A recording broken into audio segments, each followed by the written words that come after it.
오늘 설교의 제목은 타인의 형통입니다. 타인의 형통.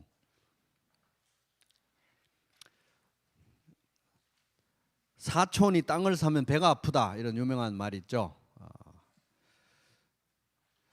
언제 생긴 말인지 모르겠지만 굉장히 오래된 것 같은 느낌이 듭니다. 사촌이면은 뭐 친형제 다음으로 가까운 혈육인데, 사실 이론적으로 하면 사촌이 아파트를 사거나 사촌이 차를 사거나 승진을 하거나 이러면 가장 기쁘게 축하해 줘야 되는 게 사촌이잖아요. 그런데 사촌이 그렇게 되면, 사촌이 형통하면 배가 아프다는 거예요.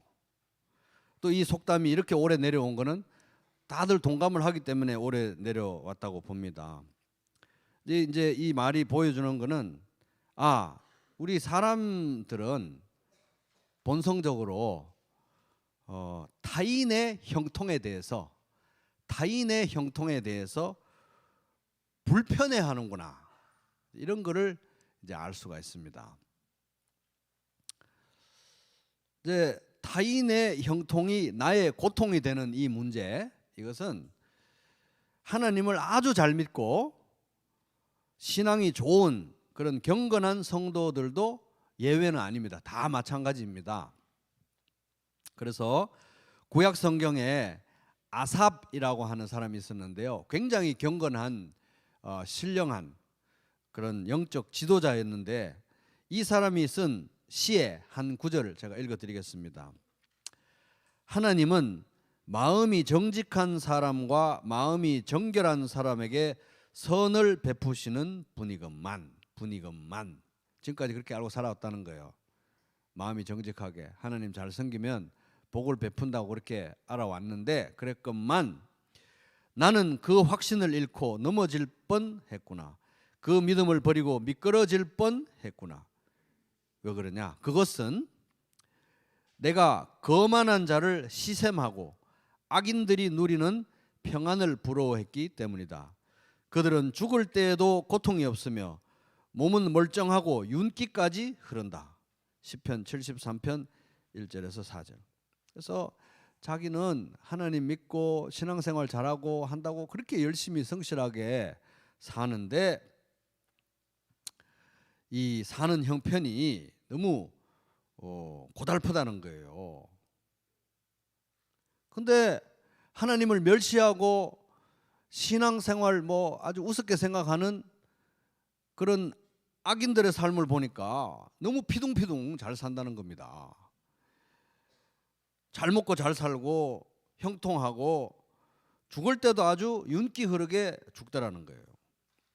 그런 모습을 보니까 너무 마음이 힘들어가지고 거의 믿음을 잃고 실족할 뻔했다, 신앙을 잃어버릴 뻔했다, 이렇게 아삽이 고백하면서 이걸 시로 쓰고 있습니다.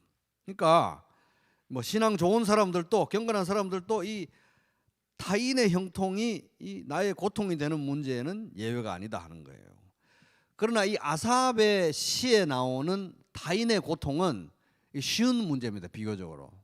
왜? 악인의 형통의 문제이기 때문에요. 타인의 형통이 나의 고통이 되는 것 중에 악인의 형통 문제는 쉽게, 사실 조금만 성경 묵상하다 보면 금방 해결이 돼요. 왜? 하나님을 대적하는 악인들의 종말에 대해서 성경은 아주 분명하게 나와 있기 때문에, 그래서 그들의 종말을 생각하면 금방 문제가 사실 쉽게 해결이 됩니다. 아삽도 그렇게 그들의 악인들의 종말을 생각하면서 영적으로 회복이 됐어요. 같은 시에 이런 말이 나옵니다. 그러나 마침내 하나님의 성소에 들어가서 기도하고 예배하면서 악한 자들의 종말이 어떻게 되리라는 것을 깨닫게 되었습니다. 시편 73편 17절. 저들이 저렇게 형통하고 잘 나가도 하나님을 대적하는 자들이기 때문에 종말에는 다 하나님께서 멸망시키겠구나, 이걸 생각을 하니까 그렇게 부러워할 건 아니네, 이렇게 금방 해결이 됐다는 거예요. 그래서 이제 타인의 형통 문제가 우리에게 고통을 주는 건 사실이지만, 악인의 형통은 그래도 쉬운 문제라는 거예요. 쉬운 문제. 종말을 생각해 보면. 근데 우리를 정말 고통을 주고 우리에게 통증을 주는 정말 잘 해결 안 되는 그 타인의 형통 문제는 악인의 형통 문제가 아니라 의인의 형통 문제인 것입니다. 의인의 형통. 같이 예수님 믿고 같이 교회 다니고 뭐 우리 교회 다니든 다른 교회 다니든 예수 믿는다고 하고 신앙생활 하는데 다 나도 예수 믿고 다 하는데 나의 삶은 이 모양 이 꼴인데 저 사람은 예수 믿고 잘 먹고 잘 살고 저런 거 보면 우리 힘들다는 거예요. 의인의 형통이 우리를 굉장히 통증을 준다. 저 형제 저 자매는 똑같이 예수 믿는데 어떻게 저렇게 하는 일마다 잘 되고 본인도 잘 되고 배우자도 잘 되고 자식들도 잘 되고 누가 봐도 참 행복한 것 같다. 그러면 이제 이 의인의 형통의 문제는 이제 우리들에게 많은 통증과 이 신앙 자체에 대해서 이 예수 믿는다는 건 도대체 뭐지? 이런 혼돈을 해결하기 어려운 깊은 혼돈을 준다는 것입니다. 그래서 여러분들께서 지금 이 말씀을 듣고 그렇게 얼굴에 표현은 안 하시더라도 나도 의인의 형통이 더 어려운 문제였는데 이런 생각을 하셨더라면 나만의 문제가 아니었구나 그렇게 생각하시면 됩니다. 그럼 뭐 하나님이 의인의 형통 이 문제는 하나님이 원망스럽고 시기심과 질투가 나를 사로잡고 뭐 그렇게 열심히 믿어봐야 그냥 저공비용으로 가는 게 낫겠다. 신앙의 동력이 떨어지고 그렇습니다. 그래서 그러니까 이 속담도 저 딴 나라 사람이 땅을 사면 배가 아프다 이게 아니라 사촌이 땅을 사면 배가 아픈 거예요. 그래서 이게 형제의 형통, 자매의 형통, 이게 뭐 혈육의 형제 자매도 그렇고 영적으로 형제 자매도 그렇고 이게 이 문제가 우리를 상당히 통증을 주고 혼돈을 주고 풀기 어려운 딜레마를 준다. 오죽했으면 가인이 아벨을 죽였겠습니까? 오죽했으면은 요셉의 형들이 그 사랑스러운 동생 요셉 아무 잘못도 없는데 팔아넘겨 버렸잖아요. 그래서 오늘 설교의 목표는 이 타인의 형통, 특별히 의인의 형통 이런 문제로 형제의 형통, 자매의 형통 이런 문제로 내 안에 생겨난 이 통증을 가라앉히고 통증을 완화시키고 통증을 해결하고 영적 건강을 회복시켜주는 성경적인 원리를 한번 살펴보는 게 오늘 설교의 목표입니다. 그래서 타인의 형통이 나의 고통이 될 때 내가 기억해야 하는 것 세 가지 살펴보겠습니다. 타인의 형통이 나의 고통이 될 때 내가 살펴봐야 되는 것 세 가지. 첫째, 따라보겠습니다. 받은 은혜가 이미 족하다. 시작. 자, 그래서 오늘 본문 말씀은 창세기 2장 16절인데 지금은 두 절 연속으로 읽어보겠습니다. 16절, 17절 같이 시작.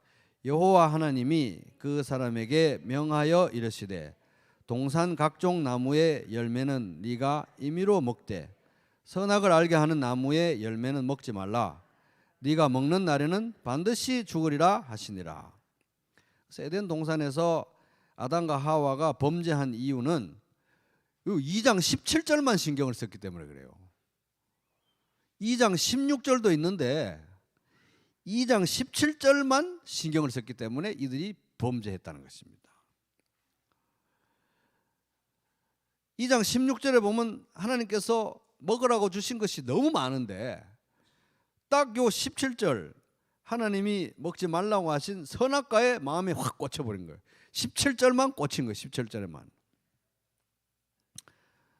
그래서 모든 것이 완벽한 에덴 동산 그 안에 모든 게 다 구비되어 있는 그런 환경 속에서 수많은 다양한 나무와 수많은 다양한 종류의 먹을거리가 충분했는데 이미 받은 충분한 은혜 2장 16절을 신경을 안 썼다는 거예요. 2장 16절을. 그게 그들의 범죄의 시작이었습니다. 그러나 바울은 좀 달랐습니다. 바울은 이렇게 고백합니다. 그러나 주님께서는 내게 이렇게 말씀하셨습니다. 내 은혜가 너에게 족하다, 충분하다. 내 능력은, 하나님의 능력은 약한 데서 완전하게 된다. 그러므로 그리스도의 능력이 내게 머무르게 하기 위하여 나는 더욱더 기쁜 마음으로 내 약점들을 자랑하려고 합니다. 고린도후서 12장 9절. 그래서 바울은 이제 육체의 가시라는 표현을 쓸 정도로 이 육신의 그 질병이 있었습니다. 그래서 기도했죠. 하나님 고쳐 주십시오. 제가 선교 다녀야 되고 전도해야 되고 교회도 이렇게 해야 되고 성도도 제자 훈련 너무 바쁘고 힘든데 몸이라도 좀 건강하게 해주세요 하나님. 이렇게 기도했는데 하나님께서 기도 응답을 안 하시고 몸은 안 고쳐주시고 뭐라고 말씀을 주셨는데 뭐라고 말씀을 주시냐니까 방금 보니까 내 은혜가 너에게 족하다. 이미 받은 은혜가 충분하다. 이런 말씀을 하셨습니다. 바울은 정말 할 말이 많았지만 하나님께서 내 은혜가 너에게 족하다. 이미 받은 은혜가 충분하다고 하신 이 말씀을 아멘 믿음으로 받고 순종했습니다. 그래서 그를 통해서 많은 열매가 맺어지고 하나님의 역사가 일어났습니다. 바울도 활력이 많았겠죠. 하려고 하면. 아니 하나님 다른 사도들은 다 저렇게 건강하게만 잘만 다니고 베드로 보세요. 하나님 베드로 결혼해가지고 부인하고 동부인 해가지고 다니면서 저렇게 폼나게 멋있게 사역을 하는데 저는 뭡니까 혼자서 맨날 이렇게 떠돌면서. 그래서 다른 건 몰라도 건강이라도 좀 주시면 제가 위로가 좀 될 텐데 이게 뭡니까 하나님 너무 불공평한 거 아닙니까? 이렇게 불만과 비교를 하면서 충분히 마음이 무너져 내릴 수 있었는데 받은 은혜가 이미 족하다라고 하신 하나님의 말씀을 믿음으로 아멘으로 받아들였다는 것입니다. 그러니까 이제 바울은 어느 시점에 그 말씀을 받았겠죠. 여러분들은 지금 현재 여러분들이 받은 은혜가 이미 충분하다고 뭐 지금까지 여러분 말씀을 받았겠지만 오늘 아침에 지금 받고 계신 거예요. 이거를 바울처럼 믿음으로 받으셔야 되는 것입니다.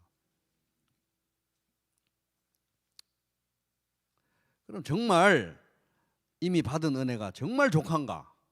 진짜로 족한가? 진짜로 충분한가 하는 거예요.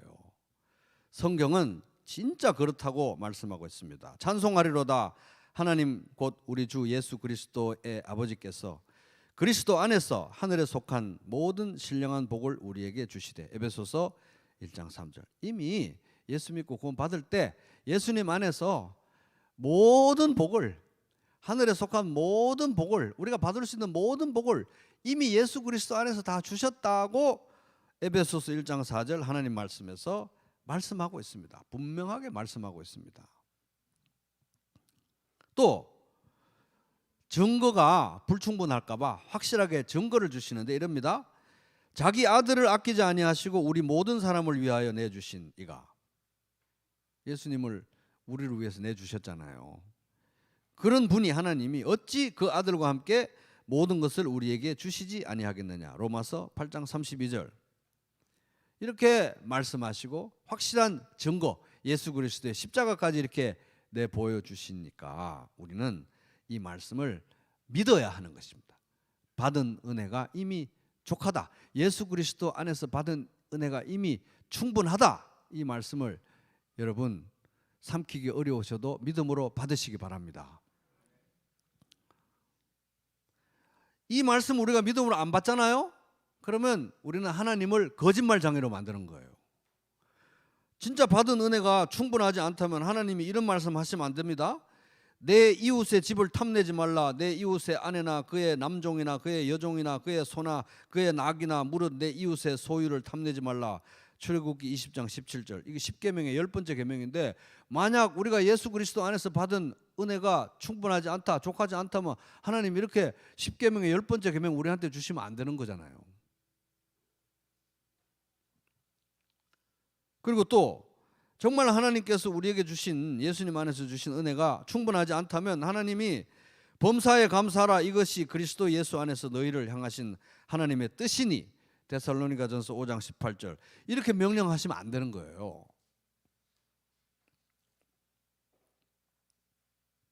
그러니까 하나님께서 우리에게 예수 그리스도 안에서 주신 은혜가 충분하지 않다면 하나님이 거짓말 하시는 것이고 둘 중 하나를 택해야 되는 거예요. 하나님이 예수 그리스도 안에서 나에게 주신 은혜가 이미 충분하다 아멘으로 받든지 하나님 거짓말 장인 같아요. 제가 보기에는 불공평하십니다. 이 둘 중에 하나라는 것입니다. 여러분 믿음으로 받으시기 바랍니다. 하나님은 거짓말하는 분이 아니시거든요. 하나님이 나를 이처럼 사랑하사 독생자를 주셨기 때문에 우리가 확실히 그 증거를 본다는 것입니다. 그래서 타인의 형통이 나의 통증이 될 때, 특별히 의인의 형통이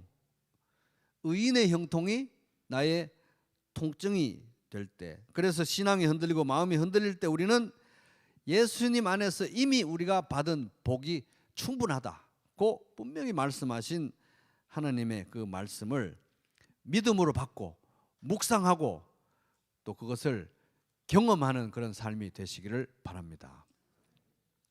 자, 둘째, 타인의 형통이 나의 통증이 될 때, 특별히 의인의 형통이 나의 통증이 될 때 우리가 꼭 기억해야 될 거 따라보겠습니다. 받은 복을 누리기도 벅차다. 시작. 벅차다 대신 바쁘다 해도 되겠습니다. 다시 한번. 받은 복을 누리기도 바쁘다. 자, 이 창세기 2장 16절 말씀 다시 읽어보겠습니다. 시작. 여호와 하나님이 그 사람에게 명하여 이르시되 동산 각종 나무의 열매는 네가 임의로 먹되 됐죠. 임의로 이렇게 돼 있잖아요. 임의로를 국어사전 찾아보잖아요. 그러면 어떤 제한이 없이 마음대로 이렇게 되어 있습니다. 마음대로. 어떤 제한이 없이 마음대로. 그래서 이제 요거 딱 보면은 임의로 먹되 에덴 동산에 있는 2장 17절에 꽂히지 않고 2장 16절 보면은 에덴 동산에서 하나님이 주신 먹거리가 많아서 임의로 제한 없이 마음대로 먹어도 된다. 이 정도로 우리가 이해할 수 있잖아요. 그런데 여기 임의로 먹되라고 된 번역된 이 히브리어 성경을 이렇게 보잖아요. 그러면 깜짝 놀랍니다. 히브리어 단어로 먹다라는 단어가 아칼이라는 단어예요. 아칼 시작. 아칼이라는 단어인데 이 히브리 성경을 보면 아칼이라는 동사가 연속으로 두 번 바로 나와요. 이어져서 바로 나옵니다. 임의로 먹되라는 표현을 히브리 동사는 아칼이라는 동사를 두 개를 동시에 나란히 쓰면서 이걸 표현을 해요. 그래서 히브리어 성경을 보면 눈이 번쩍 뜨이겠죠. 먹다 아칼이라는 동사가 두 개가 딱 거기 연속으로 찍혀 있으니까 엄청 강조하고 있구나. 이게 확 봐도 눈으로 보기만 봐도 느껴지는 거예요. 아칼. 그래서 앞에는 부정사 형태로 뒤에는 미완료 형태로 이렇게 두 개가 동시에 연결이 돼서 두 번 연속 먹다라는 동사가 사용되니까 이게 그냥 임의로 먹되 이런 부드럽게 해석할 정도가 아닌 거예요. 먹고 또 먹어라. 시컷 먹어라. 배부를 때까지 먹어라. 진짜 만족할 때까지 마음껏 먹어라. 이런 뜻인 거예요. 엄청나게 강조된 거예요, 이게.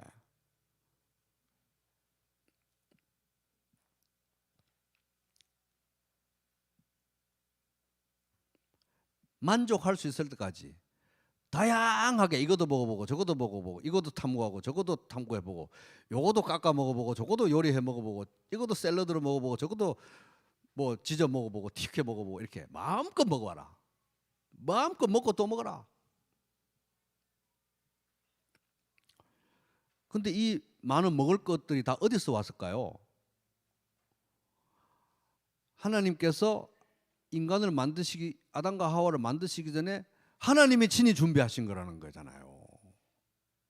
그 많은 먹을 거를 하나님이 다 아이고 요건 아담이 좋아하겠네, 요건 하와가 좋아하겠네, 새콤달콤 하나님이 다 준비하신 거예요. 그 많은 거를 정성껏 준비해서 다 먹어봐라. 어디 먹을 수 있으면 다 한번 먹어봐라. 구석구석 찾아다니면서 다 한번 먹어봐라. 먹고 또 먹어라. 이렇게 말씀하신 것입니다. 그러니까 아담과 하와가 이 2장 17절에 딱 꽂혀가지고 먹지 말라고 한 이 선악과 2장 17절만 봐가지고 16절을 제대로 말씀을 읽었으면은, 이야, 이거 에덴 동산에는 먹을 게 천지구나. 너무 먹을 게 많구나. 고기 맛 나는 과일, 과자 맛 나는 과일, 피자 맛 나는 과일, 너무 먹을 게 많구나. 정말 다양하게 이것도 먹어보고 저것도 먹어보고 이것도 탐구해보고 저것도 했을 건데, 주신 복을 먹기에도 다 맛보기에도 벅차고 바빴을 텐데, 하루가 바빴을 텐데, 이상하게 2장 17절에만 꽂힌 거예요. 선악과 먹지 마. 다른 건 그래가지고 아무 눈에도 안 들어온 거예요. 선악과 안 먹으면 뭐 아무것도 못 먹으라는 거 아닙니까?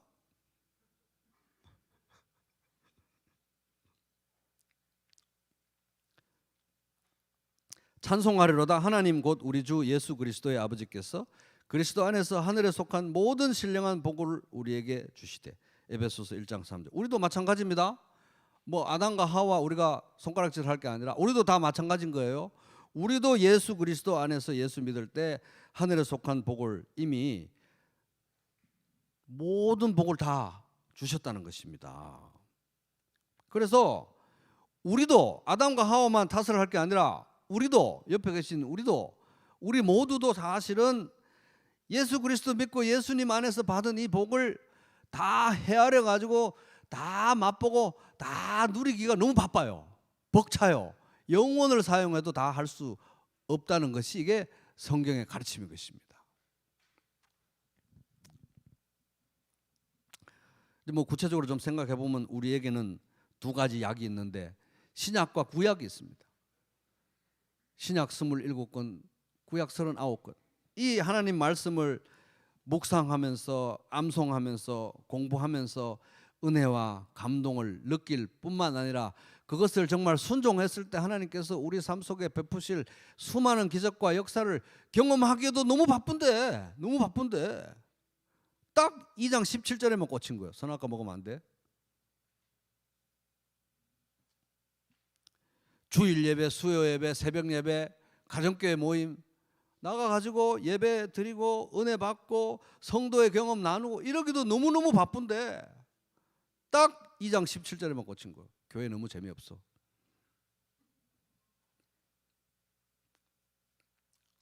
하나님 나라와 그의 의를 먼저 구하며, 정말 내가 그렇게 할 때, 하나님 나라와 의를 먼저 구할 때 정말 하나님께서 내 인생을 책임지시고 복 주시고 하는 거 하나하나 경험해 가기도 너무 인생이 바쁜데 딱 2장 17절에만 꽂힌 것입니다. 받은 은혜가 이미 너무 넘친데, 이미 받은 것만 해도 넘치는데 우리는 눈을 돌려 악인의 형통 보고 놀래가지고 깜짝 놀래고, 의인의 형통 보고 너무 통증이 아파가지고 안 느껴도 되는 이 배 아픔을 너무 많이 느껴가지고 너무 괴로워요. 시간 낭비를 너무 많이 한다는 것입니다. 음식만 해도 그렇습니다. 많은 사람들이 아주 고급진 식당에 가서 아주 고급진 음식들을 아주 고급진 그 웨이터들이 서빙을 하는 그런 걸 이제 먹는 장면들을 많이 상상을 하고, 아니면 뭐 집에서 먹으면 아주 고급진 집에서 아주 넓은 주방에서 아주 훌륭한 밥을 차려 가지고 이 집에도 있는 음식 차리는 분들이 또 옆에 서서 도와주고, 이런 장면을 이렇게 생각하는데, 이상하게 드라마에 나오는 거 보면 그런 집에서 그런 환경에서 밥 먹는 사람들 보면 표정들이 너무 안 좋아요. 맨날 싸우고 맨날 뭐 아버지 돈 빨리 갈라주세요 뭐 이렇게 하고 이러잖아요. 그래서 내가 그 자리에 안 있는데도 드라마 보다 보면, 아유 저런 데서 먹는 애 차라리 내가 편의점 가서 컵라면 먹는 게 훨씬 나겠다 싶은 그런 장면들이 나옵니다. 이렇게 권력과 돈이 집중된 그곳에 더 잘 먹고 더 잘 마시면 더 행복해야 되는데, 이상하게 거기에 결여된 게 없는 게 뭐냐면 소박한 그런 행복이 없다는 거예요. 2011년에 한 언론사에서 이 가정의학과 전문의, 한의사, 식품영양사 등등의 전문가를 30명을 참여시켜 가지고 한국인에게 가장 필요한 슈퍼푸드, 한국인들의 가장 필요한 슈퍼푸드, 몸에도 좋고 꼭 먹어야 되는 그 푸드를, 식품을 10가지를 선정했는데 그게 뭐냐 하면은 토마토, 브로콜리, 콩, 마늘, 미역, 양파, 고등어, 버섯, 잡곡, 요구르트 이런 거랍니다. 근데 여기에 왜 청국장에 왜 빠졌는지, 청국장, 된장, 김치 이런 것도 넣어놔야 되는데 어쨌든 그런 게 좀 서운하게 하지만, 야, 이걸 보니까 몸에 좋고 실컷 먹고 정말 건강에 좋은 슈퍼푸드, 이런 것들이 다 돈이 막 엄청 많아야 먹는 게 아니더라고요. 다 해보니까요. 토마토, 브로콜리, 콩, 마늘, 미역, 양파, 고등어, 버섯, 잡곡, 요구르트 이런 거는 웬만하면 먹을 수 있는 소박한 음식들인데, 이것만 먹어도 우리가 평생 잘 먹어도 콩 맛을 우리가 얼마나 아냐는 거예요. 콩 맛을. 그래서 소박한 음식을 차려놓고 이 청국장의 이 오묘한 맛을 깊이 깊이 느껴가면서 사랑하는 가족들과 소박한 평범한 대화를 나누면서 사랑하는 친구, 사랑하는 가족들과 함께 식사하는 그 식사만 해도 우리가 지금 평생 누려도 못 누리는 복이라는 것입니다. 왜냐하면 그 슈퍼푸드 한 가지씩 그 맛을 우리가 깊이 이해하려면 얼마나 오래 걸리겠어요.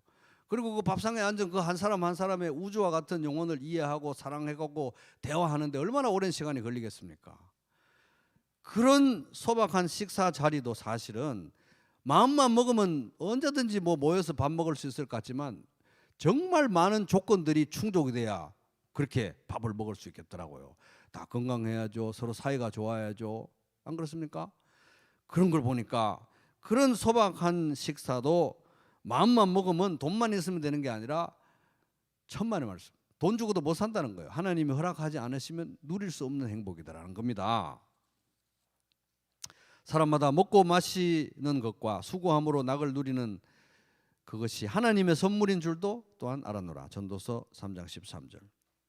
그래서 여러분, 타인의 형통이 나의 고통이 되어가지고 마음이 흔들리고 신앙이 흔들리고 이럴 때 우리는 이미 받은 복이 충분하다, 족하다라는 것을 또 기억해야 되고, 이미 받은 복을 누리기도 바쁘다 하는 것을 여러분 꼭 기억하시기 바랍니다. 2장 17절에만 꽂혀가지고 하나님이 나에게 꼭 안 주신 그것만 꽂혀가지고 그러지 말고 2장 16절에 집중하면서 하나님이 나에게 주신 것을 우리가 누리는데도 너무 나날이 바쁘다, 나날도 바쁘고 영혼까지 이어지는데도 영원히 누려도 우리가 누릴 수 없는 복을 이미 주셨다는 거 여러분 꼭 기억하시기 바랍니다. 자, 셋째, 타인의 형통이 나의 고통이 될 때, 특별히 의인의 형통이 나의 고통이 될 때 기억해야 될 것 세 번째 따라 해보겠습니다. 맡은 일에만 충성해도 바쁘다. 시작. 자, 우리는 예수 믿고 구원받고 하나님 나라 백성이 됩니다. 천국 백성이 됩니다. 그래서 이제 우리가 인생이 끝나서 천국에, 영원한 천국에 이르게 되든지, 또는 예수님이 오셔서 우리가 영원한 천국에 이르게 되든지, 둘 중에 하나잖아요. 그렇게 될 때까지 우리가 이 땅에서 예수 믿고 천국 백성이 되어서 영원한 천국에 이르기까지 그 중간에 이 땅에서 살아가는 시간이 있는데, 여기서 우리 이중적인 신분을 가집니다. 이 땅에 사는 사람들이지만 천국에 속한 백성으로 살아가잖아요. 그러면서 우리는 이 땅에 있지만 천국 백성으로서 하나님 나라에 속한 사람들로서 그리스도의 제자로서 우리가 이 땅에서 살아가야 되는 거예요. 그래서 이 땅에서, 이 세상에서 천국에 속한 사람들로서 살아가는 삶의 핵심은 뭐냐? 천국의 주인이신 하나님 나라의 왕이신 예수 그리스도의 왕이신 예수 그리스도의 종으로서, 예수님 왕이니까 난 종이잖아요. 예수님의 종으로서 우리가 이 땅에서 예수님께서 맡겨주신 달란트, 따라해볼게요. 달란트. 그 달란트를 사용해서, 달란트는 하나님 나라와 그의 의를 위해서 살아갈 수 있는 기회니까 그 기회를 사용해서 왕이신 예수님께 충성하는 게 바로 이 사이에 낀, 이 땅에 살면서 천국 시민으로 살아가는 사람들의 가장 중요한 삶의 모습이라는 거예요. 그래서 마태복음 25장에 보면 그 유명한 달란트의 비유가 나옵니다. 또 하늘나라는 이런 사정과 같다, 이런 사정과 같다, 이런 정황과 같다. 어떤 사람이 여행을 떠나면서 자기 종들을 불러서 자기 재산을 그들에게 맡겼다. 그는 각 사람의 능력을 따라 한 사람에게는 5달란트, 한 사람에게는 2달란트, 또 한 사람에게는 1달란트를 주고 떠났다. 이게 한 달란트는 6천 데나리온, 한 데나리온은 그 당시 노동자 하루의 품삯, 그러니까 6천 데나리온이니까 20년치 연봉을 주고 떠나는데, 요즘으로 치면 환산하면 아주 적게 잡아도 6억 정도 되면 6억, 아주 적게 잡아도, 최소한으로 잡아도 6억 되는 돈이에요. 그래서 한 사람에게는 6억, 한 사람에게는 12억, 한 사람에게는 30억을 맡기고 이제 떠났는데, 그럼 왜 이렇게 각자 다르게 주셨느냐? 말씀해 보면은 각자 능력에 따라, 주인이 아니까 각자 능력에 따라 다른 양을 준 거예요. 근데 이제 이 중에서 2달란트 받은 사람, 12억 받은 사람하고 5달란트 받은 사람, 30억 받은 사람은, 쟤는 왜 12억 주고 나는 왜 쟤는 30억 주고 왜 나는 12억이야? 이런 생각. 쟤는 12억 주는데 나는 30억, 난 되게 대단한가? 이런 생각할 겨를도 없이 즉시 길을 떠나서 장사하기 시작한 거야. 왜? 주인이 언제 올지 모르기 때문에. 즉시 떠나가지고 이 달란트를 가지고 장사를 해서 열심히 이윤을 남겨서 받은 만큼 받아가지고 2배 장사를 한 거예요. 2배. 더블을 만든 거예요. 근데 그 1달란트 받은 사람, 6억 받은 사람은, 아니 사람을 뭘로 보고 쟤들은 12억, 쟤는 30억 주면서 나는 6억밖에 안 주면서 말이야, 이런 식으로 이윤을 남기라고 하시나? 나를 지금 착취하시는 건가? 너무 불공평한 거 아닌가? 이런 식으로 생각을 하면서, 나는 이 비즈니스에 말려들었다가는 내가 아주 큰 손해를 보고 있구나. 이거를 그냥 땅에 묻어놨다가 그대로 돌려줘야 되겠다. 지독한 양반 같으니까. 이래서 그 은으로 된 달란트를 6억어치를 땅에 묻어버렸어요. 결코 돌아오지 않을 기회. 그러니까 우리가 하나님 백성들은 영원히 하나님을 섬기고 그리스도의 종으로 살아가잖아요. 영원히 섬기는데 이 땅에서 예수님을 섬기는 기회는 특별해요. 왜?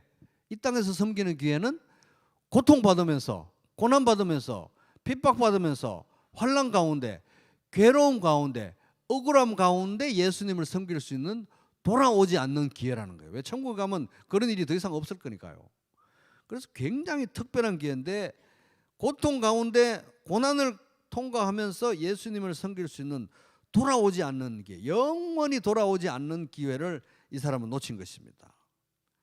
근데 이 마태복음 25장 마지막 부분에 보면, 이 달란트 비유 마지막에 보면, 이 1달란트 받아가지고 땅에 묻어버린 이 사람은 나중에 보니까 예수님을 믿지도 예수님을 사랑하지도 않은 불신자로 판명이 나요. 그래서 예수님이 그를 영원한 형벌에 처하게 하십니다. 이게 이제 나중에 여러분 읽어보시면 마태복음 25장에 나오는 달란트의 비유라는 거예요.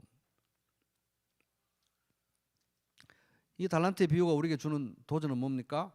타인의 형통이 나의 고통이 되고, 특별히 의인의 형통이 나의 고통이 돼서 내 마음이 흔들리고 마음이 꼬이고 뒤틀리고 신앙이 흔들릴 때 우리가 뭘 기억해야 되느냐 하면은, 나에게 맡겨주신 달란트를 사용해서 충성하기에도 나날이 바쁘다 하는 것을 기억해야 하는 것입니다.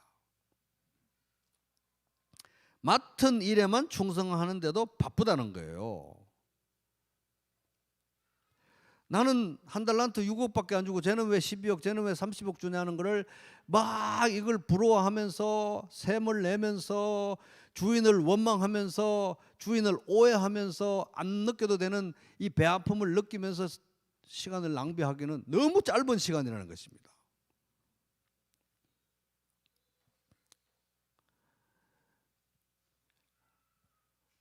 그런 쓴뿌리가 생길 때 물을 주면 안 된다는 거예요. 물을. 왜? 맡은 자에게는 충성이기 때문에, 맡은 자에게는 충성을 구하시기 때문에. 고린도전서 4장 2절, 맡은 자들에게 구할 것은 충성이라. 하나님께서 어떤 일을 맡기시고 달란트를 맡기셨을 때 하나님께서 원하시는 것은 결과의 크기가 아니라, 성취의 크기가 아니라 충성했느냐 안 했느냐는 것입니다. 그래서 2달란트 받은 사람하고 나중에 5달란트 받은 사람이 받은 칭찬을 비교해 보잖아요. 착하고 충성된 종아, 똑같습니다. 한자 안 틀리고 똑같아요. 충성을 칭찬하는 것이지 성취의 크기를 보고 칭찬의 크기가 달라지는 게 아니라는 것입니다. 그래서 예수님이 오실 때까지 이들이 충성해서 2배 장사를 했는데 만약 오시는 시간이 늦어졌다면 1달란트 받던 거 가져가라도 열심히 했으면 그게 2달란트 되고 그게 4달란트 되고 계속해서 늘어났을 것입니다. 충성했다면. 근데 이 악한 종은 끊임없이 타인과 비교하고 자기의 맡은 일은 소홀히 하면서 끊임없이 타인과 비교하고 타인의 맡은 일을 탐하고 타인이 받은 것을 탐하고 자기가 받은 것에 집중하지 않은 악하고 게으른 종이었다는 거예요. 종의 태도가 아니라는 거예요. 그래서 이 의인의 형통의 문제, 악인들이 형통하는 거야. 그들이 하나님을 멸시하니까 하나님의 심판이 이렇게 될 것이다. 우리 간단하게 얘기하면 되지만 의인의 형통, 똑같이 믿는데 왜 나는 이렇게 안 주시냐는 거예요. 의인의 형통이 굉장히 우리에게 통증을 줍니다. 그래서 제가 이제 목사인데 목사는 누구의 형통이 제일 통증을 줄까요? 1번 비즈니스 하는 사람의 형통, 2번 다른 목사의 형통.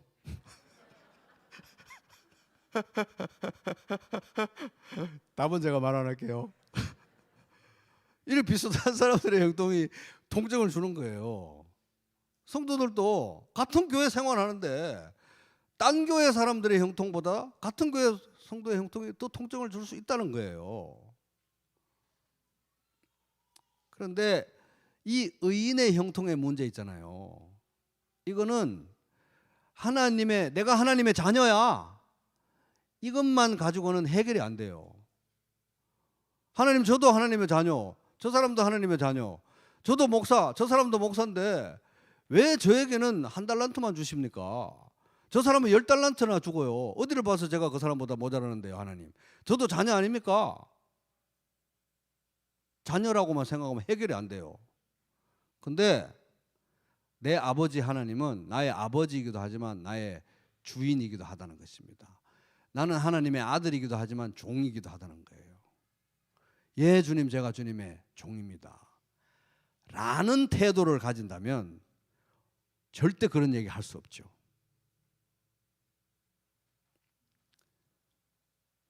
맡은 자에게 구할 것은 충성이잖아요.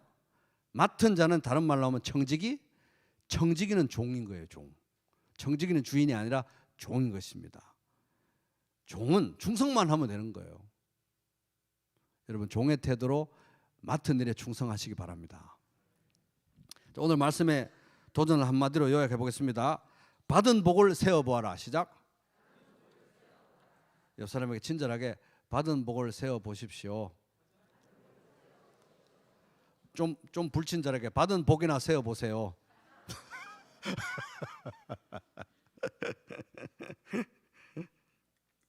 받은 복을 세워도 바쁜데. 세상 모든 풍파 너를 흔들 때, 약한 마음 낙심하게 될 때 내려주신 주의 복을 세어라. 주의 크신 복을 내가 알리라. 받은 복을 세어보아라. 크신 복을 네가 알리라. 받은 복을 세어보아라. 주의 크신 복을 네가 알리라. 자꾸 남하고 비교해가지고 세상 근심 걱정 너를 누르고 십자가를 등에 지고 나갈 때 주가 내게 주신 복을 세어라. 두려움 없이 항상 찬송하여라. 세상 권세 너의 앞길 막을 때 주만 믿고 낙심하지 말아라. 나에게 주님은 좋으신 분, 불공평한 분이 아니신 분, 이미 최대치의 무한대의 사랑을 주신 분, 절대 그 사랑 비교하지 말고 주만 믿고 낙심하지 말아라. 천사들이 너를 보호하리니 염려 없이 앞만 보고 나가라. 받은 복을 세어보아라. 크신 복을 네가 알리라. 받은 복을 세어보아라. 주의 크신 복을 네가 알리라. 찬송가 429장. 그래서 평온한 마음은 육신의 생명이나 시기 샘내는 거, 시기는 뼈를 썩게 하느니라. 잠언 14장 30. 이게 타인의 형통을 보고 이게 이 마음이 뒤틀리잖아요. 뼈가 썩는 고통을 우리가 느낀다는 거예요. 마음이 뒤틀어져 가지고 아주 뼈가 썩는 거예요. 마음이 썩는 거예요. 그래서 여러분, 마음이 타인의 형통을 보고 흔들리고 끊임없이 타인과 나를 비교하면서 나에게 주신 것에 만족하지 못하고 나에게 맡겨주신 일에 충성하지 못하고 이렇게 마음이 썩어 들어가고 매매 꼬여갈 때 그걸 방치하면 안 되는 거예요. 그걸 방치하면 안 되는 것입니다. 무릇 지킬 만한 것 중에 제일 정신 차리고 지켜야 되는 게 마음이기 때문에 즉시 우리는 회개하고 돌이켜야 되는 것입니다. 옆 사람한테 회개하고 돌이키십시오. 여러분 왜 회개하고 돌이켜야 되는지 아십니까? 탐심은 죄이기 때문입니다. 탐심은 죄. 따라볼게요. 탐심은 죄입니다. 죄이니까 10번째 계명에 그렇게 명령하셨죠. 내 이웃의 집을 탐내지 말라. 내 이웃의 아내나 그의 남종이나 그의 여종이나 그의 소나 그의 낙이나 무릇 내 이웃의 소유를 탐내지 말라. 하나님이 나에게 주신 거 불공평합니다. 불충분합니다. 저 사람에게 저렇게 많이 줘서는 안 되는 거잖아요. 제가 봐서는 저 사람은 나보다 적게 받아야 되는 건데요. 하나님의 선하심을 의심하는 것이고 내가 하나님 위에 서려고 하는 것이기 때문에 탐심은 죄입니다. 그러므로 땅에 있는 지체를 죽이라. 곧 음란과 부정과 사욕과 악한 정욕과 탐심이니 탐심은 우상숭배니라. 자기에게 주어진 하나님께서 정해주신 운명에 만족하지 못하고 타인과 나를 비교하면서 내가 압니다. 하나님 저 사람은 나보다 적게 받아야 돼요 라고 말하는 것이 곧 내가 하나님 노릇하겠다고 하는 거니까 탐심은 우상숭배라는 것입니다. 그래서 우리는 회개해야 되는 거예요. 회개. 하나님께서 나에게 주신 것에 대해서 불충분하다고 하는 생각, 하나님께서 나에게 주신 것에 대해서 누리는데 열심을 내지 못하는 생각, 하나님께서 나에게 맡겨주신 일에 충성하지 못하면서 더 많은 것을 맡겨주신 다른 사람을 보고 내가 마음이 뒤틀리고 괴로워하는 것은 탐심의 정상인데, 탐심은 우리가 회개하고 내려놔야 되는 것입니다. 있어도 되고 없어도 되는 게 아니라 회개해야 될 죄라는 것입니다. 그래서 여러분 타인의 형통이 나의 고통이 되어서 마음이 흔들리고 특별히 의인의 형통이 나를 괴롭게 할 때 이미 받은 은혜가 족하다는 걸 기억하시고 받은 복을 세어보면서 누리기에도 너무 바쁘다. 그리고 맡은 일을 다 하고 충성하기도 너무 바쁘다. 충성은 내가 맡은 일에 충성하는 거지 남의 맡은 일에 충성하려고 막 하는 게 충성이 아니라는 거예요. 남의 맡은 일에 내가 충성을 하려고 하는 건 그건 반역행위고 충성은 내가 맡은 일에 하는 게 충성이라는 것입니다. 여러분 맡겨주신 일에 충성하는 착하고 충성된 예수 그리스도의 종의 삶 하루하루 살아가게 되시기를 주님의 이름으로 축복합니다.